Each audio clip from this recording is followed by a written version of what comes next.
Sarangani Province, the fighting pride of the Philippines, 8-time world champion, Manny Pacman Pacquiao!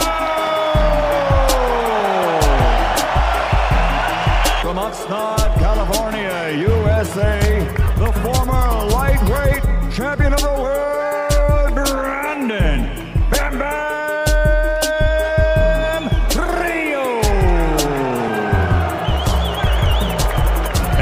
Ngayong araw ay ginugunita natin ang anibersaryo ng makasaysayang laban ni Manny Pacman Pacquiao kontra Brandon Rios, isang pagbabalik na naghudyat ng muling pag-usbong ng ating pambansang kamao.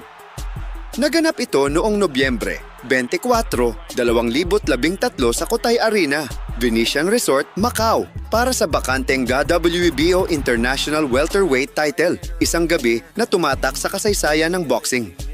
Dito muling pinatunayan ni Pacquiao na hindi pa tapos ang kanyang alamat at handa siyang bumangon laban sa anumang pagsubok.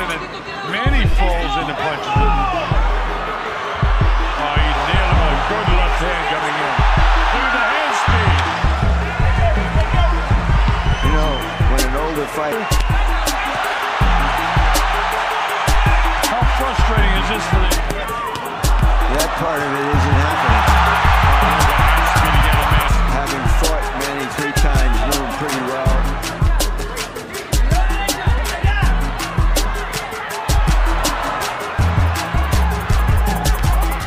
Sa kabila ng panglalait mula sa kampo ni Brandon Rios, pinatunayan ng pambansang kamao na hindi siya dapat maliitin sa loob ng ring. Ginawang tila punching bag ni Manny Pacquiao si Rios habang walang tigil na pinaghaharian ang bawat round.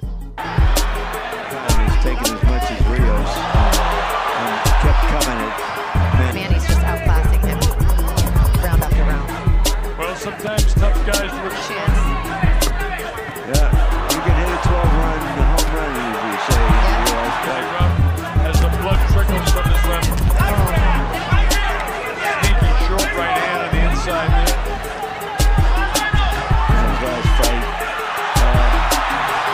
isn't likely to want to... Done a nice job preventing the cut from being a factor. Now they're trying to mix it up a little bit. The crowd is in its The crowd on its feet. The crowd is on its feet. Someone is standing by with all the official particulars. Subscribe, like, comment, and share.